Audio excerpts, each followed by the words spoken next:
Napipilitan ka na lang ba na gawin ang lahat? Pag hindi, baka hindi ka pa maligtas. Natatakot na maimpyerno ka, kaya lahat iyong ginagawa.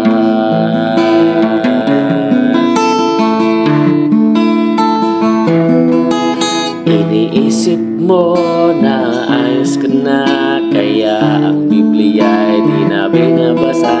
Manalangin nga ay madalang na lang, dahilan ikaw na may nabinyagan.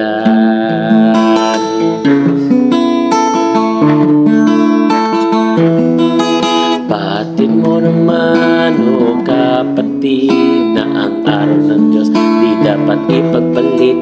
At ang pagsamba, nalilate ka na dahil ay basta may oras ka.